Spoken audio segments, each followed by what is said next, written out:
Oromo barumsa Oromo taa'umsa Oromo bashannana. Akkam jirtu daawwattoota OBN nagaan keenya lafa isin jirtanitti isin haa ga'u. Nagaa keenya isin gaafanna. Ammas akkuma beektanii mana keenya gola keenya keessa teenyee nagaa isinii dhaamna. Akkuma beektanii hundumtuu mana jira. Rakkinaa biyya lafaa kanarratti dhufeen kan ka'e istiidiyoo irraa argii fagaannee turreerra. Egaa har'a sagantaan keenya gaaffii deebii fi gaaffii qabnaa aanneetii fi biyya raxxee dhuftee yeroo ji'a murtaasaa duratti haa ta'u malee akka isheen achi deebitu gaaffiif deebii gochuuf barbaannee turre garuu nu hin qaqqabamne because COVID-19 kun more emergency ta'uuraani nama invite goonee warra ogeettii qabanii waan tokko akka barsiisaniif akka OBN'tti isinii sagantaa lama isinii dabarsinee turre Dr. Masfiinii fi akkuma kanammoo ogeettii fayyaatii fi COVID-19 irraa kan fayyite Tsahaayii invite goonee isinii dhiyeessinee turre. Kanaaf gaaffiif deebii sana nu jalaa ture. Amma immoo itti qophoofnee it's not too late.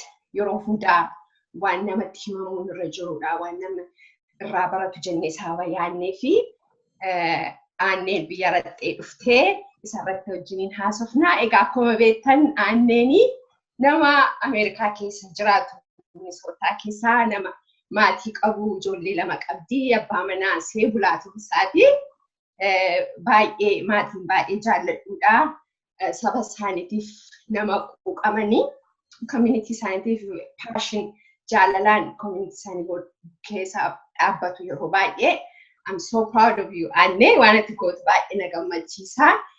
Namooti akka irraa baratuuf kan nuyi sagantaa kana qopheessine isatti goote kana inni biraa akka godhuuf maaliif biyya keenya keessa rakkina baay'ee jira. Waan baay'ee gochuun irra jira. So kanaaf ati fakkeenya taatee waan goote baay'ee sitti gammannee isatti goote sana immoo warri kaan akka godhanii fi waan ati goote sana booddee waan baay'ee jira maaliif fakkeenya namaa ta'uuf. Ankaniin isheen kan goote anis nan godha akka nuun jechisiisuuf. So kanaaf isarratti haasofna.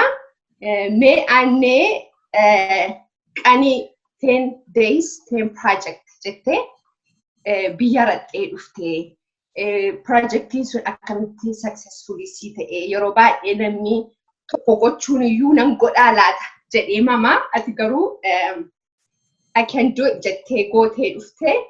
Mee waa isaarratti daawwattoota keenyaaf yeroo baay'ee sagantaa adda addaa irratti dhiyaattee turte.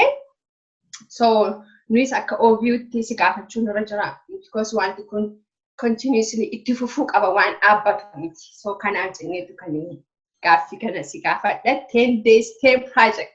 Mee waa isaan taasise. Tole egaa har'a maayikii gara kootti naannessitanii. Jalqaba isinis ana qofa miti hiriyoota koo wanti godhu hundatti keessa qooda qabdu.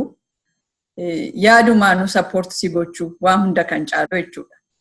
Isa kaan immoo isinuu beektu. Kanaaf waan ani kophaa koo raawwadhee tokko hin qabu jechumaafan barbaada.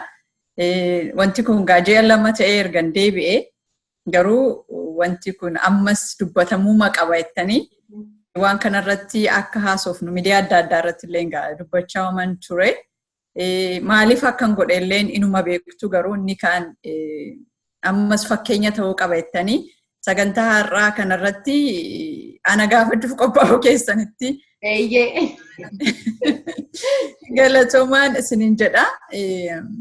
10 day 10 projects isa jedhu sana akkuma beektan biyya erga baane egaa bubbulleerra miti hundi keenya iyyuu waggaa 20 ta'ee waggaa 20 booddeen deebi'ee maatii koo wajjin jechuudha. Yeroo sana rakkoo baay'een arge. Yeroo sana gammachuudha jijjiiramni ta'ee namni hundi biyya galee yeroo haalli addaa ture. Garuu gaafa biyya galtu wanti argitu hedduun wanti si gammachiisu amma jirutti baay'een immoo waan garaa si cabsu hedduutu jira. Rakkoo jiru gaafa argitu mataatu nama naanna'a baay'ee. Gaafan deebi'ee hin argitu yoo ta'e waan haasaan koo hunda nama hundatti kana gochuu dandeenya laata waan jedhu keessattuu rakkoo ijoolleen qeerroo keessa jirtu. Rakkoo bishaanii sabni keenya yeroo ammaa keessa jiru ani Finfinneettaan dhaladhee guddadhee. I don't know Finfinnee beektu hundi keessanuu keessa jiraatanitu an rakkina bishaanii Finfinnee keessa argeen beeku. Amma gaafan deebi'ee deemu namni hundumtuu baadal waadar kana dhuga. Bishaan isa akka durii waanboorraa waraabnee dhugnu sana namni itti amanneen dhugu. Finfinnee keessatti illee sin jedha. Gaafa baadiyyaatti baatu immoo kan sana caaladha. Inni rakkoo ishee tokko jechuudha. Of course bishaan malee namni hin jiraatu miti. Nuyi waan qabnuuf waan bitachuu dandeenyu fi hundi keenya iyyuu haayilaandii jedhu amma achitti isa bitanneetu deemaa turre. Ijoolleen koo isumaan ilkaan rigatu isuma dhugu waan biraan dhugina jedhama. Garuu immoo ijoolleen achi uummanni keenya maatiin keenya firri keenya sun immoo isuma lagaa sana isuma nuu rakkoo qabaan dhuginaa jedhamu sana dhugu. Kun baay'ee uumana rifachiise. Waan hedduu kan dargaggoota baay'eetu karaarra dhaabbatee argita. Kun jechuun hojiitu hin jiru. Bara barumsaa fixanii yuunivarsiitii fixaniitu kun si yaaddeessa kun ishuu guddaadha miti ishuu biyyaa guddaati. Wanta hedduu gaafan deebi'ee sana immoo beektu qeerroon keenya kuni dargaggoon Oromoo waggaa 5-4 qabsa'anii waan seenaa addunyaa kanarra silaa guddatee himamuu qabu. Mootummaa baay'ee diktaatara ta'e, mootummaa bineensa ta'e yerootti jijjiiran ture. Gaafan galuu kan yaadee waan isaanii baay'ee jajamee barreeffamee isaaniif waatu qophaa'ee jirafaatti yaaddee amalee akkasii biyya gaafa galtu wanti tokko hin jiru. Namni mana hidhaatii ba'ee nama 50-60tu ba'ee jedhama garuu isaaniifis wanti qophaa'ee orgaanaayizeeshinii tokko isaanumallee walitti qabee rehabiliteeshinii illee isaanii godhu tokko. Waanuma asii akka nama Oromoo tokkotti yaaddee gaafa deemtu wanti argitutu si rifachiisa sin jechuu maafi. Egaa achi deebi'ee waa gochuu dandeenya laata waan jedhu isinillee walitti qabee namootaanii mallattoo jalqabnee turre. Garuu rakkoon suni rakkoo gurguddaa waan ta'eef namni tokko namni jireenya mataasaa qabu namni akka keenyaa kana baay'ee karaa deemee fixa baasuu danda'u. Hundumtuu fedhii qaba waan hunda gochuu dandeenya garuu yoo akka orgaanaayizeeshinii guddaatti yoo taate malee bakkaan ga'uu kan hin dandeenye faatu jira. Garuu immoo akka nama tokkotti yoo waan gochuu danda'u qaba jettee immoo waan itti yaaddu jira. Gama sanaanii tarii yoo waan rakkoo bishaanii kana akka nama tokkotti furuu yoo hin danda'e. Aayidiyaa uumasaan akka maatiitti gochuu hin dandeenyu waan jedhu. Yeroon achi ture immoo waan guddaa Waaqayyoo na gargaaree baree dhaabbata tarkaanfii sustainable kan Aaddee Warqee jechuudha. Namaas jiraataa turte achi deemtee waan guddaa hojjetaa jirtu. Dhaabbata ishee sana hojii ishee daawwachuuf carraa argannee turre. Achuma keessatti bishaan baasti bakka baay'ee. Naan gaafadhe mee bishaan kana yeroo baastu how much meeqa koostii si godha? Gatii isaa gaafa natti himtu waanuma maatiin tokko warra biyya kana jirru walitti dhufnee gochuu dandeenyu akka ta'een bare. Achi maatii kootti deebi'anii maaliif hin goonu? Sababni isaa maatiin keenya hundumtuu baadiyyaadha fira qabna beekaa. Finfinneetti dhalattee guddattee fi Finfinnee as qofa miti.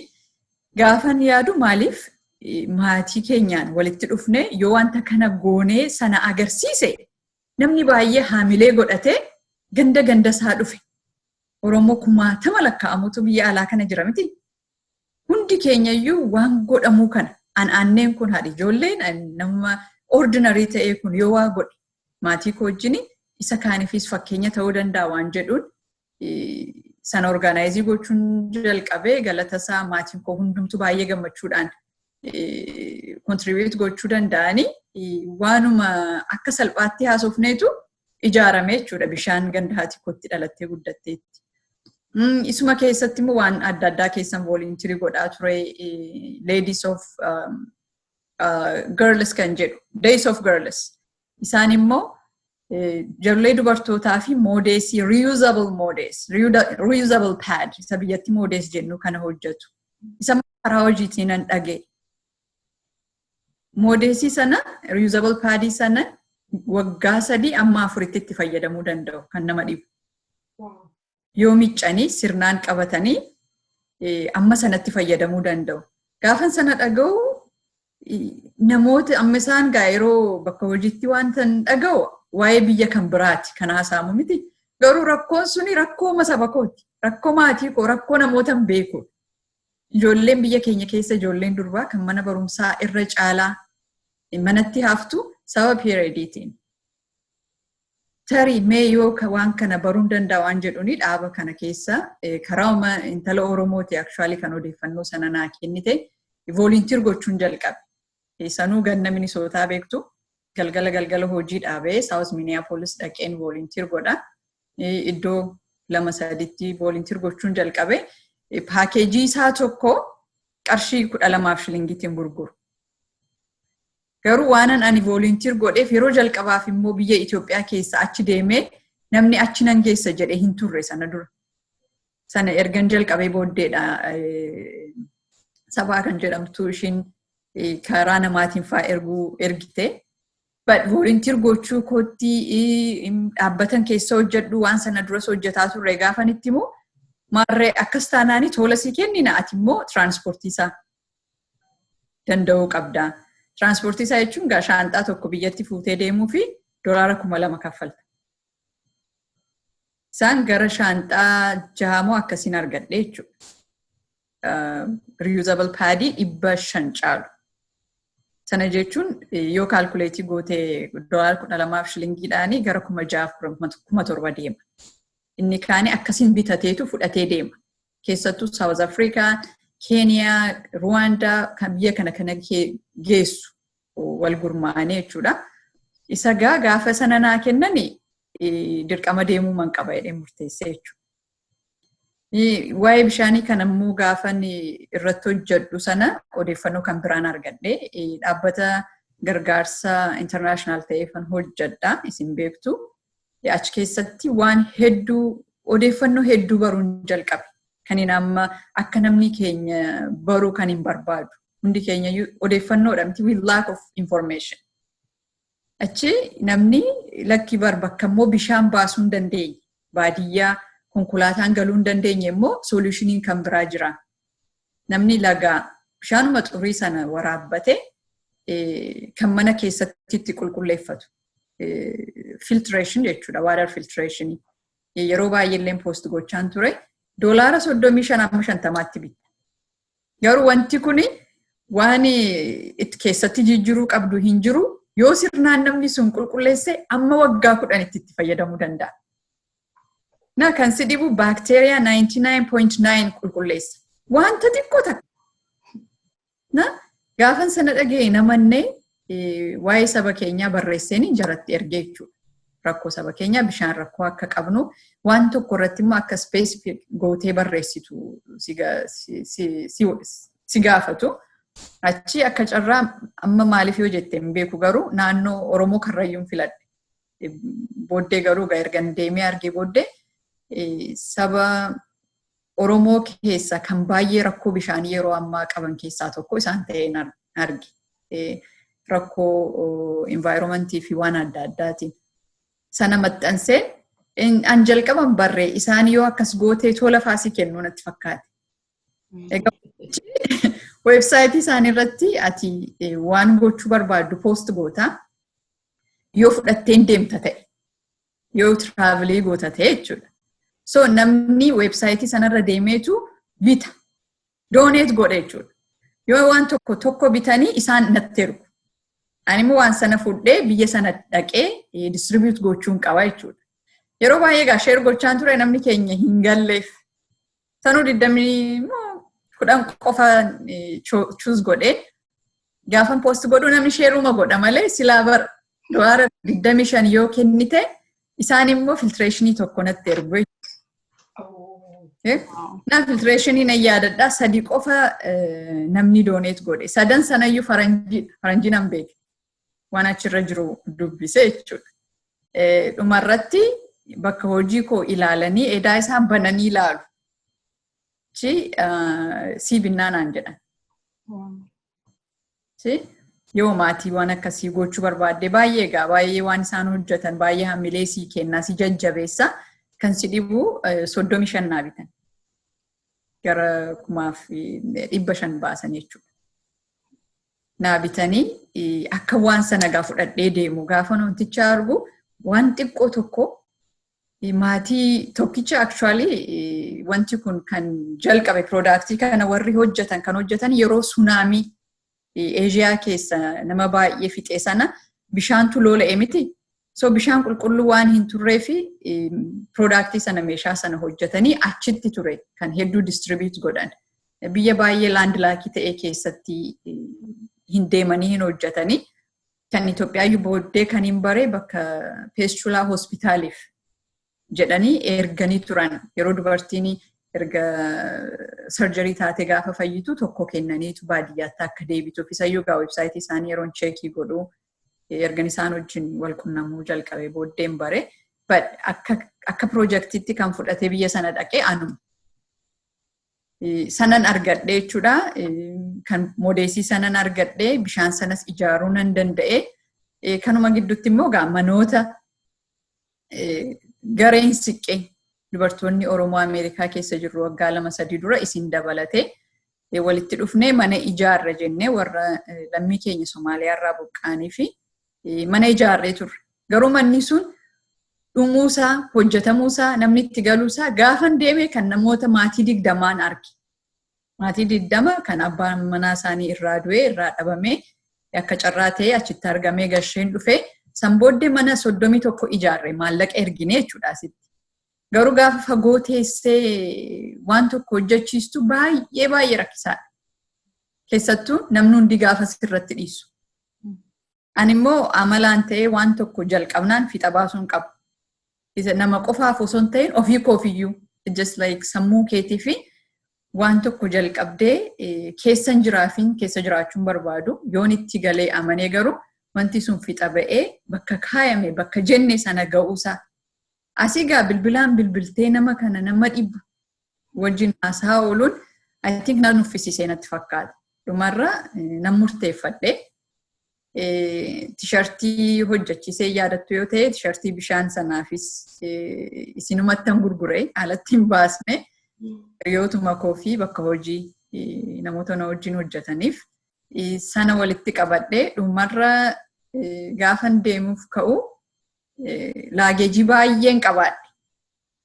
Laageejiin sun egaa hundumtuutti kaffaluu qabda.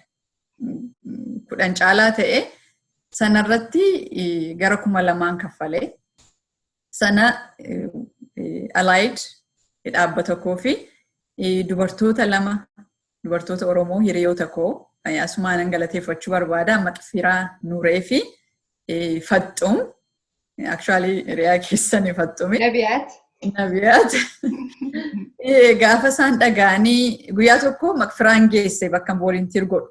Geessee nitittini baay'ee sii kennina turre garuu kana hundan dandeessaa jennaani maaloo Aannee koo waan fedhe yoo ta'e namarraa kadhanna malee akka hin dhiisne fudhattee deemuu qabdaa naan jette.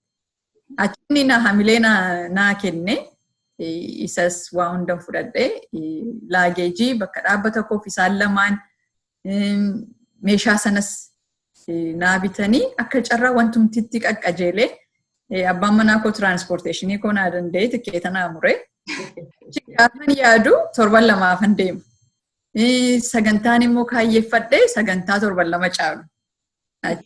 Kana dhuguma nan deema taanaan tokkoffaa biyyan hin beeknedha beeki. Waggaa 20 booddee biyya sanatti gaafa deebitu wanta beektu hin jiru. Namni achitti si gargaaru jiraachuu qaba. Warqeen qunnamee warqeen baay'ee na jajjabeessiti. Waggaa 4 ta'eera. Erga isheen baay'ee na jajjabeessuu jalqabde jechuudha. Atumti dhufnaan an siin jira nama siin jedhu qabaachuun baay'ee barbaachisa.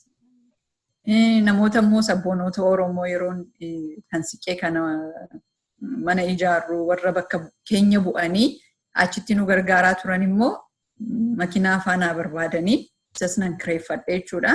Akka carraa shufeera sabboona waanan hojjedhu isaaf galu nan argadhe.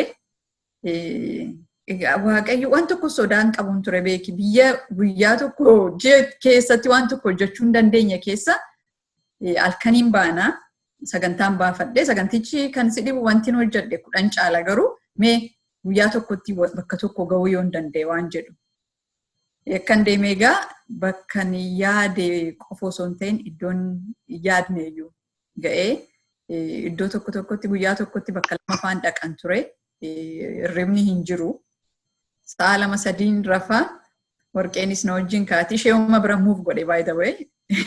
Kamittiin galee shufeerris na wajjin achumatti galee galgala halkan gallaa xiqqoo mashee rafnee shaaworii fudhanne immoo halkan baana. Because keessattuu Finfinnee keessa baata taanaanii tiraafikiin si qabnaan socho'uu hin dandeessu. Guyyaa tokko akkasiin sagantaan koo hundina jalaa babbade tiraafikiin nu qabe.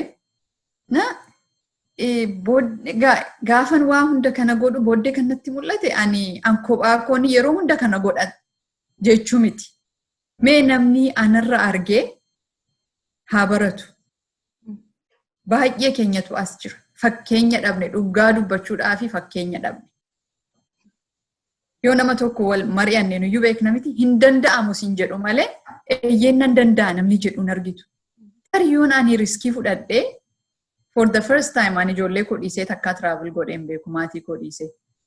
Yoon dhaqee sagantaa baafadhee 10 keessa yoon 5 milkaa'e inni kaanis eedaa kun hin danda'ama jedhee yoo xiqqaate meeshaa water filtration sana gaafa gara biyyaa bashannanaaf isaa ta'u maatii ilaaluuf gaafa deeman bitatanii deemanii kennuu danda'u yookaan walitti qabamanii maatii isaaniif gandarraa dhufan baadiyyaa sanaaf bishaan gashuu danda'u yookaan immoo Days of Girls kun bakka hunda jira achi keessa qooda fudhatanii yoo xiqqaate mana barumsaa itti baratanii dhufan baadiyyaa keessatti ijoolleef shaantaa tokko yoo fudhattee distribute gootee fi 50 yoo fuuttee deemte oo 25 fudhattee deemte ijoollee 25 waggaa 3 fi osoo yaaddeen akka mana barumsaa ta'an gootee jechuudha. Waan hedduu seevii goota. Durbaa har'a bishaan waraabuu jedhameetu mana barumsaati hafti. Yoo bishaan sana baastee fi at least sababa tokkotu irraa murama jechuudha. Isa kana waan itti bitan waan hin qabneef bitan iyyuu miti maal akka fakkaatu hin beekan bakka tokko beeki. So gaafa periodiin itti dhufu tokkoffaa qaanyi jira, saalfii jira, mana taa'u torban 1 torban 2 waggaa keessatti gara ji'aaf wayitu iskuula miis godhu. Achumaan immoo hafu. Amma kana sababa kana irraa dhabamsiftee jechuudha miti. So hundi keenya gochuu waan dandeenyudha jechuudha. So sanaanan egaa karoorfadhee dhaqee akkuma immoo karoorfadheetti namoonni isaachitti waaqayyoon galatu baay'ee na wajjin na gargaaranii sagantaa kootiin bakka hunda ga'ee bakkan itti ga'aa ture immoo kan si dhibu tokko bahaa tokko dhihaa tokko faffagoo walirraa. Yeroo ati waan tokko kaayyeeffattee yoo deemtee fixaaninuma baasta. Anuu ofiin bare. Egaa akkan waa gochuu danda'u bakka tokko nama soda amma karrayyuu an jalqabaafan deeme baadiyyaa sana keessa. Garuu waan hedduun bare dhufee rakkoo isaaniis waan gaarummaas anuu of bareen deebi'eesin jechuu kooti. Sana gidduutti egaa rakkoon na mudanne jechuu miti guyyaatti makiinaan goommaan jala dhohee karaatti rakkanneetu jira. Konkolaataan iyyuu immoo tootaalii bakka baadiyyaa hedduu fagoo keessatti na jalaa cabee rakkadhee gommaa 3 yerootti gara Ambootti deebi'utu jira. Garuu amma gaafa yaadu akkanumattiin sana keessa fa'aa darbeenii na dhibaa ammoo fakkeenya gaarii nama baay'eef ta'e. Namoonni meeseejiin argachaa ture ergan deebi'ees namoonni waan kana hojjechuu barbaanna jedhanii naquunnaman gaafan argu it worthiin jedhee egaa piroojeektiin sun sana fakkaataa ture jechumaa fi nan dheeresseense baay'ee. Baay'ee gaarii dhugaa akka nama tokkotti hojii jajjabaa baay'ee hojjettee dhugaa baay'ee nama boonsaa. Anis akka waggaa dheeraafis beekaa ati nama waan tokko murteeffate yookaan itti amantee nama booddeetti deebitu miti amma iddoodhaan geessutti kanas irratti argeera dhugaa baay'ee namatti tola hojiitti hojjettu yeroo baay'ees community keenya keessattis yeroo nama gargaartu baay'ee hin arginaa karaa adda addaas warrumaas jiran Minisootaa keessatti hojii fa'aa gashuudhaan waan adda addaatiin qooda fudhattaa that's your dream so ati kan itti hojjechaa jirtu dhugaa namni immoo kennaa isaa qabaachuu namarra jira kanuma hojjechuu danda'uudhaaf iyyuu namni hin yaada garuu iddoodhaan hin ga'u ati hin yaaddee iddoodhaan ga'atti which is possible yoo namni kana itti yaadee gochuu barbaade akka iddoon ga'uu danda'u nutti agarsiisaa jirta kun ani baay'ee siif kabaja si qabaa baay'ee si dhugaa si jajadhaa sitti boona it's very amazing itti jabaadhu haamileen keenya cabinii dhugaa baay'ee waan gaarii hojjechaa jirta Oromo dabartoota Oromo jajjaboo jedhaman tokko keessa kunuunsi qabna baay'ee sitti boonna akkasumas immoo yoo kana gittis amma torban sadii dura natti fakkaata yaa gara torban sadii dura gara waan biyya irratti ta'aa jiru COVID-19 kanaan ol qabatee rakkoo biyyaatiif gargaarsaaf jettee asitti maallaqa hiriyoota irraa funaantee walitti qabdee gara biyyaatti ergitee turte. Kunis immoo namoota keenya baay'ee gargaareera. Kana akkamittiin yeroo gabaabaa gidduutti pilaanii gootee akka inni karaarra bu'u godhattee akkamittiin kanas akkamittiin hojjette mee waa'ee isaas nutti himuu dandeessaa xinnoo? Baay'ee galatoome egaa taluu hundi keenya iyyuu walumaan waan baay'ee godhaa oolla. Namni saba rakkatee keessaa ba'e garaansaa ciisee hin taa'u. Waanuma namni amma hundi keenya iyyuu nama nu gargaaree asin nu ga'e. Asin geenye inni namni na gargaare suni har'a narraa gargaarsan barbaadu. Kan inni abbaa sanaaf an deebii kennu nama gaafa sana bakka koo ture har'a jiru sana gargaaruudhaani sanatti namaan. Hundi keenya keessa waan dabarree qabna. Kanaaf it is just normal. Garuu sanumayyuu inni kaan immoo akka godhu akka danda'amu agarsiisuudhumaa fi egaa ergan deebee kanas waan nan achi argee dhufe kan si dhibuu gaafan deemu yaaduma sanaan kophaan deeme miti. Ani haa deemuu an waan sana yaadasaas waan tokko tokko haa godhu malee namoonni baay'ees akkuma siniin jedhee na deeggaraniiru. Namni kophaasaa waa fixuu hin danda'u. Amma ofiisii koo tokko gaafa ol seentu barreeffamni always na yaadachiisu baay'ee jaalladhutu jira. Amma namni tokko yaada fida miti warra vooluntirii godhan, warra maallaqa dooneetii godhan, warra lafarratti hojjetan, warra yaada sana maddisiisan. Sana hundatu walitti dhufee akka wanti tokko fixa ba'u godha jechuudha. Yaadni isaa sirraa haa ta'u waan baay'ee isaa goota malee qoda fudhannaa namoota baay'eetu walitti dhufee sana hojjeta jechuudha. Garuu bakka tokkorraa namni tokko dirqama isaa fudhatee riskii isaas fudhatee itti galuu qaba. Egaa yeroo baay'ee riskii sodaanna. Isa ammatti si deebi'uu fi akkuma deebi'ee baay'eeyyuu hin turre egaa wanti hundi kanaas itti cuccufame. Waaqayyoon galatu ana achitti gaafan turre wanti tokko hin turre. Nagaadhumaan waanan karoorfadhee fixee deebi'ee maqfiraa wajjin koompitara irratti hojjechuu jalqabe. Koompitara walitti qabu. Mee amma gaa deebi'ee dhufe what's gonna be my project waan jedhu.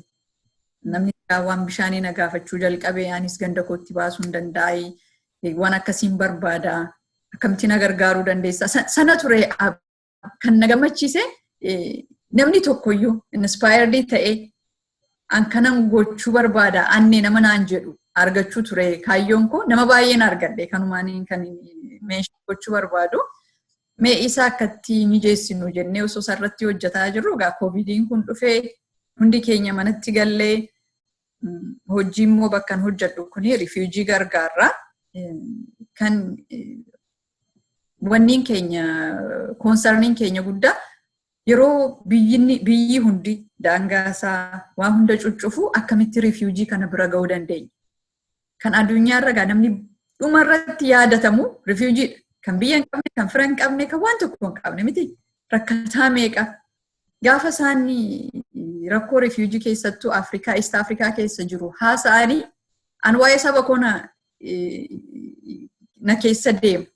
Sababni isaa rakkoon sun rakkoo maddassee ummatan keessaa dhufe gandan keessaa dhaladhe anaaf waan alagaa miti jechuudha. Anaaf waan kan kooti. Sananne addeessuu jalqabee yaadattu yoo ta'e sanumaan sheer gochaan ture. Biyya keenya baay'een isaanii ciree isaanii barbaaddachuuf bahuu qabu, laaqana barbaaddachuuf bahuu qabu, irbaata barbaaddachuuf bahuu qabu. Akka keenya kana asbeetaa torban ji'aa al takka bitatanii mana taa'uun kun it's a luxury for them, right? Kanuma gidduu gaa osoon like maal gochuu dandeenyaan akka nama tokkotti yoon gargaare nama tokko. Of course maatii keenya namni hunduu maatii isaa gargaara. Maatii keenya gargaara garuu kan maatii alaa hin qabne yoo kan fira hin qabne yoo it's millions, right? Yeah. Kana gidduutti warqeen natti barreessite. Dhaabbanni ishee kiliinika naannoo sana fa'aa dhaqanii kiliinika jedhama. Kiliinikichi saanitaayizara illee hin qaban. Qoricha maal wanta jettu tokko hin jiru. So waan dandeessu waan qabdu sana kennitee fi ilaa kanan godhe baay'ee nama gaddisiisa jettee gaafa natti himtu. Egaa akka nama tokkotti okay yoon ergee nama tokko yookaan nama lama kan hin gargaaruu danda'u miti. Garuu yoon nama kan biraa moor ala ba'ee akka namni fedhii qabu fedhiidhaan nama dirqisiistu yoo keessatti qooda fudhachuu danda'a ta'e meenan laala jedheen poostii tokko. I remember it was the end of March 31st. Namoonni keessattuu amma warra maatii ta'antu jiru warra dubartoota bishooftuu ijoolleen gaafan achi deemee argee sana jechuudha. Isaan gawaanan ijaan argee fi nama beekturraa jalqabda miti garee beekturraa jalqabda. Innis immoo naannoo sana jirti. Tarii namoonni kun saamunaan baay'ee jabaadha biyya sanatti. Mi'aadhaas. Yeroon moodeesii sana hiru saamunaa wajjinan hiraan ture. Package saamunaa qaba. Moodeesicha caalaa kan isin dhibu saamunichatti gammadu. Saamunaan kennaa ture fi sana. Sana gaa yeroon tarii namoonni gargaaruu barbaadan meeseejii naa godha jedhee gaafan poost godhu. Egaa namootuma beeknu hiriyootuma koo tuunatti deebi'ee haamilee naa kenne. Egaa yoon ani waa kennee nama 2-3 immoo itti dabalame lakkaa'uun jalqabe yoo nama 3 gargaaruu dandeenya, nama 4 gargaaruu dandeenya. Achi waanuma flaayerii xiqqoo ishees qopheessee meeseenjariidhaan amma tokko ergee achi keessa nama 12tu natti deebi'ee namni lama sanuu sarpiraayiz naa godhee mallaqa guddaa naa kennanii nama 12-13 haati koolleen itti dabalamte jechuudha. Of course manumarraan jalqabaa sun walitti dhufeen warqeetti ergee jechuudha. Gara 3,200 wayii beeka. Waan guddaan turre. Warqeen immoo achi within a week jechuudha. Nama beektaa nan gaafadha yoo sitti deebi'ee yoo sitti hin deebine immoo sakaaniif sakaan gaafatta miti. Ishiin immoo waan qabdutti dabaltee kan si dhibu namni haati yeroo ati aspeezaa manaaf abbaan kennu walitti qaqqabaniitu waliin ga'u miti ji'aaf. Akka sana warqeen itti dabaltee faabrikaarraa deemtee diskaawuntiidhaan bibbittee obsaattan immoo himee obsaa nagaasaa beekturiyaa keenya inni gaafan poost godhu waan kana gaafa achi ga'u please natti himi ani immoo lafarrattan si gargaara naan jedhe. I told them akkuma jedhameetti deemee wajjin meeshaa sana bitee annama 20f nama like maatiiuma 20 maatii koosa warra bishooftuu jiran sanaa fayyaade garuu maatii 20 sana 100 immoo duukamitti another 45 charchii naannoo duukam isheen gargaartu maallaqa isheetti dabaltee jechuudha. Isaaniin ruuza, mayni daakuu, paastaa, saamunaa uffatatti miiccatan, saamunaa harkatti dhiqatan, zayitii waan ji'aaf isaaniin ga'u jechuudha. Gaafa maatii kana hundaa fi hirtee natti ergitu dhugaa waan baay'ee keessa namoota garee wajjinis kophaattis waan godhee qaba. Akka kanaa garuu kan emotion na godhee hin jiru. Mana ittiin baanee namuma xiqqoon gaafadhee maallaquma ati an xiqqoodha jennee tuffannuudha miti. Achi deemee jara baay'ee rakkoo keessa jiran. Kana jireenya isaanii at least ji'a tokkoof yaadi. Osoo yaaddayin waan maatii isaanii nyaachisan hirtee gaafa ragaa sana natti agarsiistu amanuuman hin dandeenye kan namatti tolu gaa sana booddee yoo argataniittu ta'ee namni baay'ee waan akkasii gochuu jalqabe. Okay. Sana gochuuf immoo an manaan baane manuma koo taa'een hojjechaa jira. Kan maallaqa sana erga walitti qabne booddee bulaadhumatu deemee baankitti ergee agalatoomu garuu osoon socho'in yoo yaadni isaasi keessa jiraate waa gochuu dandeessedha. Namni xiqqoo. Baay'ee. Sanuman godhee sinin jechuufanii egaa wantichi waan guddaa miti garuu jaraaf waan guddaadha. Waan guddaadha malee kun namatti hin fakkaatu akkuma jettee waan baay'ee waan hojjettu sitti hin fakkaanne garuu lubbuu nama jechuun jireenya nama meeqaa geddeera jechuudha. Kun ji'a ja'aa fi itti gargaaramu jechuun waan dhugaatti gaafa teessee gaafan taa'ee waan itti haasofte kana yaadu namni keenya baay'ee gargaarsa barbaada. Garuu immoo gar tokkoonis rakkinni waan jiru natti fakkaata. Amma fakkeenyaaf namooti biyya kanaa biyyuma Afrikaa maayyuu utuun ta'ini biyya kana Ameerikaa keessatti Asfaa keessatti gaafa ilaalla TV gaafa ilaallu nama gargaaruutii fi aqanii piikcharii kaasanii namoota dhukkubsataas yoo ta'e asumaallee hospitaalaaf illee gaafa dhufuu sassaabanii advertaayizii godhanii namni akka sababa sana gargaaru ijoollee sana gargaaru nama rakkataa gargaaruu fi miidiyaa gubbaarratti advertaayizii godhu maaliif biyya kana baay'ee sababa nama gargaaruutti amananiif ijoollummaatti kaasanii itti baratan sababa ta'ee fi nama gargaaruutii fi dooktarii ta'uu sirra jiru nama gargaaruutii fi barsiisaa ta'uu sirra jiru nama gargaaruu yoo hin barbaadde ta'e waanuma qabdu xinnoo sanaanii gootan isa nutti agarsiisu. Garuu gaafa saba keenya biratti radhu ilaalchisaan qaban ilaalcha biraadha. Ati waan tokko gootee kanan godhe isa yoo namni keenya argii godheetu kan inni poosti godhu. Silaa isa dura waan akkasiin godhana gargaaraa jedhee immoo advertaayizii godheetu dhaqeettiin birrii gaariitiin dhaqee ba'a sana gargaaruu namni keenya ishee qabduu rakkate akkuma amma Aanne gootee miileenerii miti waan tokko normaal hojii hojjetta garuu waan gochuu barbaaddeetitu gootee isa goote muusi gammachiisee namni biraa isaa godhu ittee gaafa namooti akka waan biraatti fudhatu. So kun kaalcharii keenya keessaa cabbuutu irra jira. Hamilee namaa gaddeebisuu of agarsiisuuf.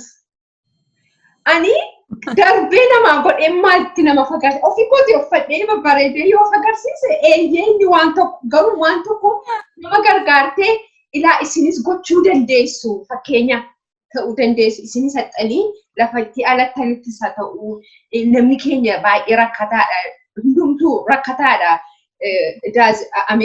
fakkeenya baay'een keenya diasporaa kee jiraanne jireenyi nuuf haa ta'u malee isaa akka jiru maatiin keenya harki 95 biyya jiru gargaarsa kan barbaadan jechuudha.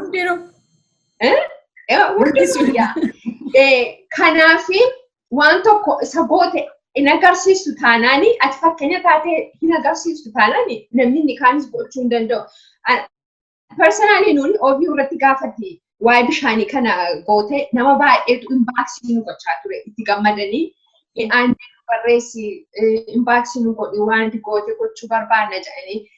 So nama kakkaasa mee ati akka nama tokkootti akka dubartiittis akka haadhaattis akka hiriyaattis sabi keenya more isatti gootu kana waan ulfaatutti fakkaata. Is very akkati haasoftutti hundumtuu gochuu danda'a jechuutti jirta. Mee namni tokko isatti gootu gochuutuu fi maal jaalala duwwaatu hin ta'in it's simple easy waan namni hundumtuu gochuu irra jiru jettee hin amantamoo ganaa isa fagootti sodaatamee seen akkas gootee ani gochuu hin danda'u isa jedhu kana akkamittiin namaaf atumtiyyuu namoota warra kana akka godhu hamilee kennita ammatti akka experience keerraa fudhatte. Gaaffii gaariidha. Aste kan hamilee si cabsu hedduudha lasan. Egaanuu haadha ijoollee waan baay'ee keessan darbee I think muuxannoo sanatu gogaa koo jabeessee jira. Waan hamilee wal cabsinu amma an dhaabbata international humanitarian organization keessan hojjedha. Departmentiin guddaan qabnu departmentii advertisingii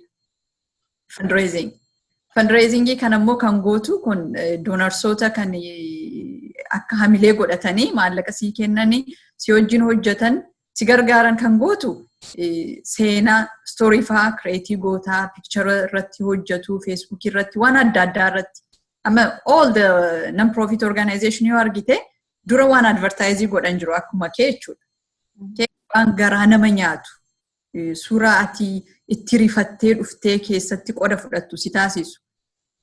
Sanatu nama harkisee namni dhufee keessatti qoda fudhatee isa kaan immoo gargaara. Kan biraa waan namni baruu qabu amma dhaabbata gurguddaa kana gaafa laallu waanuma mootummaan Ameerikaa fi mootummaan gurguddaa kana maallaqa guddaatti dhangalaasuun itti fakkaata miti. Namootuma akka kof akka kee $5-10 itti kenna walitti qabataniitu miliyoona ta'ee deemee biyya Afrikaa kanas haa ta'u Middle East haa ta'u Far East Asia kana gargaara. Achi keessan oola argaa. Sanatu na inaafsisa. Namootuma hundi keenya iyyuu waan gochuu dandeenyu dhabeetti. Osoo uummata 10,000 meeqa qabnu har'a dhaabbata non-profit organization akka Oromoo guddaa gaafa rakkoon tokko dhufu dafee rispondi godhu tokkoon qabnu dhugaa himna taanaan. Maybe maqaadhaan jiraachuu danda'u. Akka Oromootti jiru. Rakkoo akkasii kana amma Siiriyaa keessa kan jiru rakkoo guddaa jira miti garuu maqaa amantiinis haa ta'u maqaa adda addaatiin amma yeroo koovidii kana Afgaanistaan keessa Paakistaan keessatti dhaaboliin gurguddaa biyya alaa keessa jiran kan isaanii jechuudha non-profit organizationiin jalqaba osoo mootummaan iyyuu respond gochuun jalqabiin dhaabota akkasiitu namoota hiyyeessa jedhaman yookaan immoo namoota harka qalleeyyii gargaarsa barbaadaniif kan respondii gochuu jalqaban isaanii. Silaa waan akkasii qabaanneedhaan inaafaa oolaan beeki. Waan sana fuutee gaafa poostii gootu namoota akka ati waan show offiif gootu akka waan of beeksisuuf gootu. Isuma waan hojjetame gaafatti agarsiistu jechuudha. Isa dhumaa isaa agarsiisu. Egaa namoota akkasii jala yoo deemna ta'e waan tokko hojjechuu hin dandeenye. Ani muuxannoo hedduurraa baree tokkoffaa beektu yeroo hunda waan negatiivis baneen dhaggeeffadhu hin dubbisus. Namoota waan hamilee keessi cabsu akka waan ati irraa bu'aa argattu wa'ii beeki yeroo keessi fudhata miti maallaqa fudhata waan hedduu silaa itti dabalamanii si gargaaru yookaan immoo waan akkasii sana ofii hojjechuurraa karaa ati hamileen kee cabu. Warri kanarratti bobba'an hedduutu jira. Ani waanan keessa ture keessa waan hedduu waanan himachuu danda'u jira. Kan hamilee silaana cabse annee akka manaan baane godhu. Waan tokko namni kan baruu qabu waan gaariin godhee fi nama hunda na deeggara jettanii yaadnaan waan tokkoon hojjettan. Sana waggaa 10 meeqaasin ture keessatti yeroo ati waan gaariin godhettee yaada gaariitiin baatu gaaffiin gara keessitti dhufu dhagaan gara keessitti darbamu hedduu. That's true. That's true. There's no.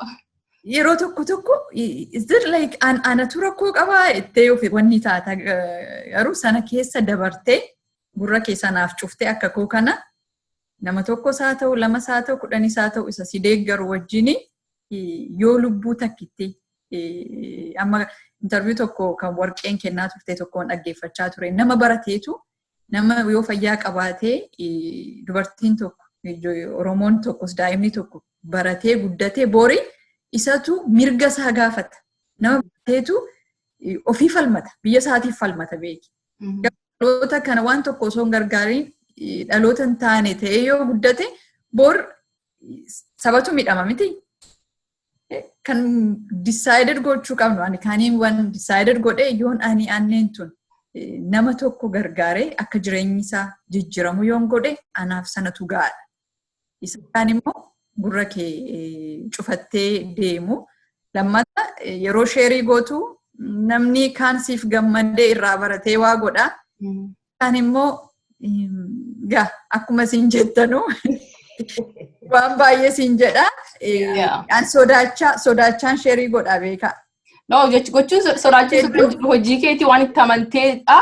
Namni akkuma jettee there are so many negative people out there. Nama baay'ee jira kan haamlee namaa cabsu, kan humna namaa buusuu barbaadu, kan ofiisaatti hawwee bira ga'uu hin dandeenyetu yeroo namni tokko hojjetee argu immoo waan ittiin gammannee fi isinis akka itti gaddeebitee achi buutee ofiisa to feel better about yourself you have to destroy someone. So kanaafuu kanarratti kan isinitti asumatti isin himuu barbaadu yeroon biyya deeme waanan godhe keessaa tokko ijoollee naannoo Bishooftuu qubatan ijoollee Oromoo Somaaliyaarraa buqqaan sana egaa maatii isin jedheera kurruftuu bishaan kurruftuu water park baay'ee bareedaa akkuma Wisconsin kanattu achitti banameera jechuudha. Gaafa wanti sun baname Facebook irratti maxxanu bakka isaan qubatanii fi iddoon suni baay'ee walitti si qaba kan si dhibu. Ijoolleen kun fagoodhaa argu. Jechuudha. Ijoollee sooressaa qofatu iddoo sana dhaqa. Naan yaadadha baneetan bakka hojiitti hiriyoo warra wajjin hojjetanii warra adii ittiin agarsiise jechuudha akka carraa osoo waa hojjennu argine.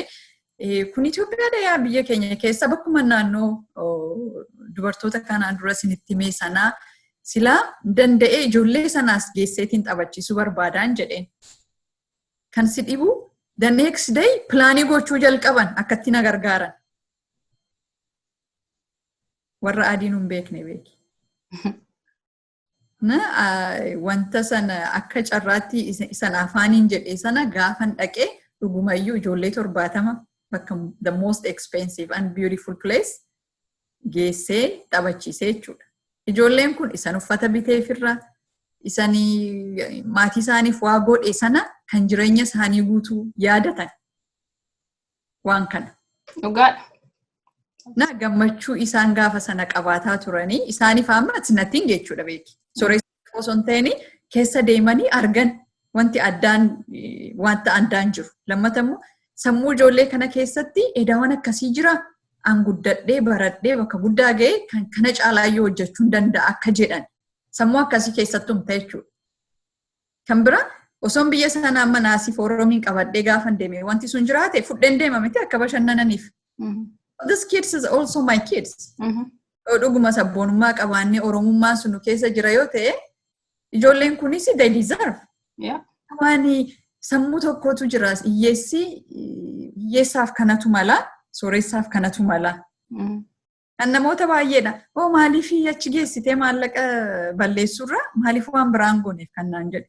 This is my money. Exactly. Nyaata suftee innis guyyaama tokko nyaatamee darba miti akkasuma garuu that's the most memory you can have is like memory. Dhaabbata koo keessatti kan na gargaare immoo warra wajjin hojjedhu dhaabbata kootu kan si dhibu na gargaare creating a joy waan jedhu. Amma refugee campii keessatti namni rakkoo guddaa keessa jiraata miti garuu akkamitti gammachuu guyyaa tokkolleen abbaan sun jiraatee darba waan jedhu irratti hojjetaa oolu. Anis waaqayyoon moona gargaaree sanan godhe sanarratti illee amma namni suuraa isaanii suuraa babbareedaa ture miti suuraa rakkinaa miti kan inni of course maxxanse kan gammadu jira inni kaan immoo akkuma sana kan hamilee keessi cabsuu fi suuraanis yoo irra ta'e namni gargaaramee jennaan maal ta'a suuraa sana agarsiisa namni maalitti fakkaatan yeroo baay'ee maal arga namni keenya yooti waan tokko jechuun maallaqa fuutee axxeewwatuutti agarsiisin hojjedheera jette si nama nu horii koo fudhatteetu baddee waan kan biraa kan ofiisheetti ittiin godhatteedhee maqaa si balleessee waan meeqa sirra naqaa oolu yoo fiddee immoo itti agarsiistee kunoo kanan hojjedhe jette immoo kan of jajuudhaaf so waan namti hojjettee waan nuti there's nothing like what can you do to make it like nama amansiisuudhaaf nama keenya namni dhugaa ruguma gargaaru yoo barbaade karaa fedhe iyyuu gargaaruu hin danda'a karaa fedhe it doesn't have to be like one way ati akka itti amanteetti gargaarte inni kan immoo akka itti amanutti gargaara kan namni gochuun irra jiru nama hojii hojjetu booddee dhaabbatee deeggaruu yoo maallaqa illee hin taane ta'e akkuma jettee like bira dhaabbachuu jajjabeessuu guddisuu bakka isa baruu qaba sabi keenya isa baay'ee booddeetti hafnee jirra nama waa hojjetu jabeessuu jechuun akkuma tabuudha nu bira so it needs to be broken down like namni kana gochuu qaba dhugaa baay'ee barbaachisaadha kuni haamileedhaafis amma utuu dhugumaati nama haamileen isaa cabu ta'ee waan namni siin jedhu hundumaa fudhattee iseeteettis ta'e meebee nama kanatti waan meeqatutti bada jechuun waan itti goote hundumaa kana silaan argatu ture namni kun. So kanaaf jabaadhuu atitti fufii hojjechuu booddeetti hin deebi'inii inni haasa'uun si gargaaru moo si haa gargaaru eebbi waaqa biraa nama biraa miti. Ameen isiniin qaba namni addunyaan kuni the world has a lot of abundance people beeki namoota gaarii baay'ee qaba addunyaan kuni garuu namoonni gaariin sun yeroo baay'ee mul'atan because hamaatu yeroo baay'ee miidiyaa argata coverage argata kan si dhibu rakkoon tokko gaafa uumamu amma covid uumamee miti namoonni ummata rakkataa kana gargaaruudhaaf of kennan gaafa argitu bakka hojii koo argaan oola nama kana hunda jira jetta as an example kan siyoon keenya always dubbatu jira gaafa dhukkubni kanaan dura ture Ebola gaafa Ebola namni hundi Ebolaan gaa dhukkuba guddaa ture miti namni hundi itti siqu sodaatu volunteering gaafa sana dhaaba keenya keessa saayinii godhe volunteering yeroo yommuu caalaa guddaa ture Ameerikaarraa biyya Afrikaa deemanii gargaaruuf jechuudha. Gaafa kana yaaddu namoota gaggaarii baay'een akka jiran argita. Garuu waan isaanii hin himamu. Hawaasa keenya keessas immoo baay'ee gaariitu jira garuu waanuma xixiqqoo isa hamilee nama cabsu kana sodaateetu manatti galee ba'uu dadhabe. That's true. Lammata ijoollee yaangii baay'ee barsiisuu barbaannu qabna miti nu. Gaafa shoo kanas jalqabnu isaanumaafi. Gara adult. Birmaas nu haadholiidha waan nurraa hafeen jiru waan nu irraa argachuuf deemnu wanti nu irraa argachuu barbaannu inni kaan irraa baratee kan waan fooyya'ee tokko hojjetu waan gaarii tokko argu waltajjii uumnee inni kaan immoo dhufee akka isa kaan barsiisu amma peejii adda addaa jira kan ijoolleen keenya biyyaa uumtee jirtu miti isallee share gochuu ijoollee kana jajjabeessu keenya kana share gochuu waan adda addaa kana share gootee yookaan achirratti isaan jajjabeessu that's a big thing. Okay. Platformii qabnu itti fayyadamne wal jajjabeessuu danda'u. Waan fedhe haa ta'u an amma miidiyaa keessatti hin guddadhe an har'an ba'ee miti. At least muuxannoo qabduun isa kaaniif yeroo walii qooddu isaan immoo sirraa baratu. Amma ijoolleen yaangii baay'ee kan nu barreessan isaanii miti. Isaantu nu argee gammadee waa hojjechuuf hamilee godhataa jira jechuudha. Nu kan ilaaluu qabnu isaan ta'uu qabu. Keenya isa dhumaa sana ilaaluu qabna malee isa asii karaarraa si gufachiisuuf deemuu sana ijuma kee cuftee bira darbuu danda'u. Hunda fakkeenya guddaa tokko kanaan dura dhageetti yaadadhu. Amma dubartoota baay'ee qabna jajjaboo akka obsee laalaa yaangii waan isheen hojjettee fixa baastee jechuudha. Addees Aayifaa qabna. Warqee qabna. Dureettee jedhamti Ohaayoodha. Like waan jajjaboo hojjetan. Isaan waan baay'ee keessa darbaniiti malee wanti hundi salphaa ta'eefi miti. Amma Dooktar Guddataa beektu miti kan hospitaala biyya keenyatti hospitaala guddaa hojjete. Keessa darbee tokko yeroo inni dubbatu waan sana ijaaruudhaa fi bara sana biyya deemtee waa ijaaruun akka cubbutti baratti lakkaa'amu. Bara waan mootummaa wajjin waa hojjette jedhame. Inni kan laalaa ture dhumarra wanti kun hojjetame eenyuun gargaara. Uummata isaati miti. Oromoo gargaara. Oromoo naannoo sana jiru.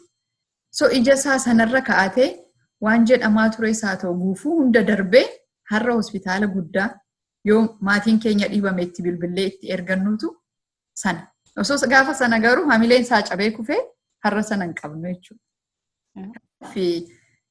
Ammas baay'eetu nu eeggata. Gaafan biyya deemee iddoo hedduus argee rakkoo hedduus argeen dhufe. Yeroo biyya deemtu rakkoosa caalaa argitee ba'aa guddaadhaan as deebita. Garuu kan namatti tolu the 10-day time project sana gaafan post godhu akka namni inspired ta'uuf ture. Har'a namoota baay'eetu gaafa deemtu please natti minaan jedhu. So gaafan kana booddee deebi'u kophaa komitee jechuudha. That's good, yeah. Baay'ee waan baay'ee irraa baranne. Amma gara dhumaatti deemaa jirra sagantaa keenyaani. Akkanumaan ergaa saba keenyaaf qabdu. Yoo jiraate ergaa waan jechuu barbaaddu himadhuuti. Isaan booddee keessaa gara faatti. Mee anis gara isa ergaa isa dhumaatti tun deemini Aanne gaaffii isa dhumaa si gaafadha. Gaaffiin kuni maatii keenya ilaallatu. Ati like biyya nama lafaa kanarra namni inspire si godhu role model naaf ta'a jettu namatti abaluudha kan jettu eenyu? Dubartii keessaa dhiira keessaa moo dubartii keessaa? Maatii keenya dabalatu jettee? Maatii ayinoo akka taa'amee koo jettu beekaa maatii kee ala. Maatii keeti ala jechuudha. Gaaffiin kee. Kan sidhiibu maatii kooti ala not 1%. Nama tokko qofa miti. Tokkoffaa amma nama biyya kana keessa nama hunda keenya inspire goote haasaa Michelle Obama baay'ee man dhaggeeffate. Hiyyummaarraa ganda hiyyeessaa. Ganda hiyyeessaa Xaaliyaan safar maayinni gadaan safar dhaladhee Xaaliyaan safartiin guddadhee Finfinnee keessa jechuudha. Waan isheen everyday hojjettu waan inspired si godhu. Sunna jajjabeessa kan biraa bakka hojii koo bakka nama hojjechaa jiru jechuudha. Namoota of course gurraachi baay'een hin jiru achi keessa namoonni wanta akka Afrikaan beekne gosaanii Middle East irraa firan qabne yookaan Faaristii bakka rakkoo kana hojii gurguddaa gaafan siin jedhu warra siyoofaa ture. Sana dhiisaniitu ummata hin beekne ummata takkaa firummaa aantee hin qabne kanaan nan gargaara jedhanii sana dhiisanii dhufanii bakka lubbuu isaanii kennanii jechuudha. Beeki bakka nu itti hojjennu bakka baay'ee fagoo baay'ee rakkoon guddaa keessa jiru si sodaachisu. Bakka namni waraana gurguddaan jirudha. Achi dhaqanii gaafa saba kana gargaaran argu everyday isaantu inspire na godha. Ofittan qaana anamma akka nama tokkotti wanti goonu saba keenyaaf goona miti. Because saba sana keessaa baaneef godhaa jirra jechuudha. Kuniyyuu selfishummaa kee agarsiisa beektee humanitiyyuu osoo hin ta'in. Jarri kun of kennanii tokko maallaqa isaa jireenya isaa waa hunda na gaafanii compare godhu ofittan deebi'ee qaanaa. So jara kanatu baay'ee inspire na godha. Kan biraa ijoollee qabaachuunis akka haadhaatti baay'ee waan inspire nu godhu jira. Isinis inuma kun we share natti fakkaata. Waan ijoollee kee korratti argu asitti akkan isa kaaniifis the same thing waan isaaniif carraa argatanii opportunity argatanii itti jiraatan kana inni kaanis osoo argate waan jedhu sun gaa inaaffaadha yeroo tokko ijoollee kee irratti iyyuu naafta garuu inspired meesin jechuu kooti. I think deebisee miti? Deebistee ergaa keessa dhumaata lilleessi gaafatte. Yaa gaaffii baay'ee jabana gaafatte kanatti yaaduun qaba. Yaa isa kan rakkoon saba keenya guddaadha. Ergaan ani dabarsuu barbaadu rakkoo siyaasaas rakkoo baay'ees qabaachuu dandeenya. Rakkoon sooshaal ishuun garuu mootummaa jaallattus jiraate mootummaas jibbite it will be there. Rakkoon bishaanii achuma jiraata, rakkoon kiliinikaa, rakkoon fayyaa, rakkoon akkasii kuni yeroo hundanuma jiraata jechuudha. Kun yoo darbee boor nan godha waan jettu miti. Lammata immoo boor jiraachuu keenyas waaqatu beeka. Har'uma jirra garuu har'a rakkooma ishuu every day maatii keenya uummata keenya impact godhu kana akkamitti akka maatiitti akka nama dhuunfaatti akka hawaasaatti rakkoo sana irraa furuu dandeenya. Uummata barateetu uummata fayyaa qabaatee baratee guddateetu borillee mirga isaa gaafataa deema. Even hacuuccaa sirra ga'ulleen very complicated tokko miti nama barateetu hubachuu danda'a. So hawaasa barumsaan jabaate dhaloota booriif ta'u tokko oomishuudhaa fi akka dirqamaatti fudhannee ganduma keenyarra ijaaramne ganda keenya gandatti dhalannee gandarraa dhufne jechuudha. Akka gandaatti namni ani ijaaramee waan sooshaal ishuu irratti hojjechuu kana jajjabeessuma qabna. It has to be because wanti hundi mana keessaa jalqaba. If you want to change the world, go back to your home and love your family jetti miti Mother Teresa. Jijjiiruu irraa jalqaba jechuudha. Lammata waan tokko kanarratti ani dhumarra dubbachuu kan hin barbaadu nama gargaaruudhaaf revenge-dhaaf hin gargaarin. Kan keenya yoo argite amma mootummaan kan abaluu ajjeesee yookaan abaluu rukutee of course gargaaruu qabna miti nama miidhame. If goote jechuudha. Yoo mootummaan sun immoo yoo kan jaallattu yoo ta'e isa miidhame sana gargaartu.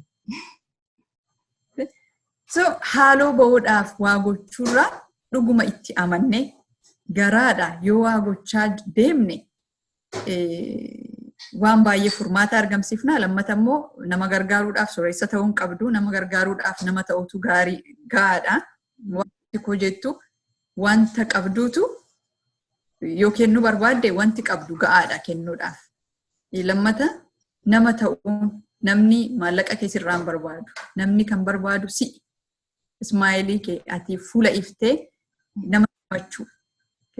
Saba keenya bira gaafa deemnu especially asirraa gaafa deemnu so like I don't know biyya keenyatti gaa namni ati nama biyya alaan fakkaattu waan jedhu tokkoon yeroo baay'ee dhagaa gaafa deemnu saba keenya akkuma saba keenyatti tiriitii goone akka isaan haamileen isaanii hin tuqamnetti waan gochuu dandeenyu yoo jiraate goone yoo xiqqaatelleen ansiif jira waan jedhu ergaa sana dabarsuun gaariidha.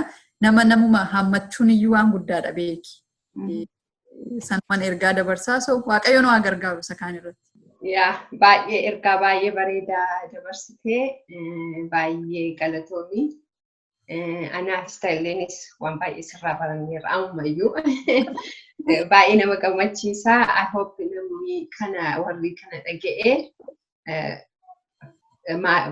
biyya isaaniitiif ganda isaaniittillee alataniif hin godhu jennee abdii qabnaa irraa baratu jennee abdii guddaa irraa qabnaa. Baay'ee galatoomii ekspiriyaansii biyya deemtee dhuftee OVTVs nu hiruu keetii fi gara fuulduraatti immoo kana caalaa akka xiqqootu abdii qabnaa. Hin gootas jennee abdannaa. Yeroo hundaa keessumaa waa'ee dubartii baay'ee si cinqaa. Gaafa walii wajjin haasofnu baay'ee sitti gammannaa. Yeroo hundaa sababa haadha taatee ta'uu biyya argitee gaafa rakkina ofii keetii jireenya gaarii jiraattee gaafa sabi kee immoo keessatti jiraattu normaal laayifii jiraachuu dandeessa garuu darbitee namaa yaaduun baay'ee sammuu gaafa tasladhee gaafa tasee kana gochuu keetiif baay'ee sitti gammannaa baay'ee sitti boonnaa.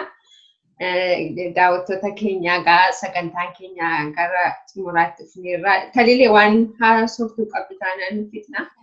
Anis dhumarratti ishee magalateeffachuurra baay'ee hojii keetti baay'ee buunnaa waaqayyo si haa gargaaruutti fufii nuyi bira dhaabbannaa. Akkuma jette immoo namni akkuma maammiin jette namni laphee isa barbaachisa hojii akkasii hojjechuudhaa fi laphee gaarii qabaattee jennaani waan kana hojjechuu nima dandeessa. Lafa fedhiin jiru yeroo karaan jira daandiin jira. So everything is possible. Namni waa gochuu barbaade gochuu hinuma danda'a kan jette barsiiste. Baay'ee sitti gammanneerra. Thank you. Isinis baay'ee galatoomaan obboolaa akka keessan qabaachuun koo waan maallaqaan shallagdu miti. Namti bira jirra jedhanii support si godhu dubartii akka kee keessattuu dubartii si jajjabeessitu qabaachuun kootu kanaan akka yeroo baay'ee sodaa keessallee cabsee ba'uu kan na gargaaru isinii even kana jalqabuun waan keessa dabarree beektu baay'ee sana jajjabeessitu. Kanaaf baay'een isin galateeffadhaa carraa kana fudhadhee kanaaf waan baay'ee walumaan goonaa walumaan jirra. Guddaan hamilee walii kennuudha. Waan kophaa koo godhu miti isintuu hin dandeesseedhe yeroo hunda gurra si dhaggeeffatu qabaachuun iyyuu waan guddaadha beeki. Namuma itti mattee namni adda keessi deeggaruu qabaachuuni. Kanaaf ani isin qabaachuu kootti waaqayyoon haa galatu baay'een gammada baay'een isinitti boona. Thank you. I love you so much. Okay, Aannu kunis jaallannaa. Egaa daawwattoota keenya sagantaan keenya kanumaanii xumuramaa akka irraa barattanii abdii qabna. Sagantaa biraattiin amma wal arginutti nagaan isiniif haa ta'u. Fayyaa ta'a. Sagantaa keenya kanas immoo akka namni kan biraan arguu danda'utti subscribe godhaa, share godhaa, like godhaa, ola deeggarru, ola jabeessinu, Oromoo ittiin haa guddisnu, miidiyaa keenya haa guddisnu. Galatoomaa jedhnis. Oromo barumsa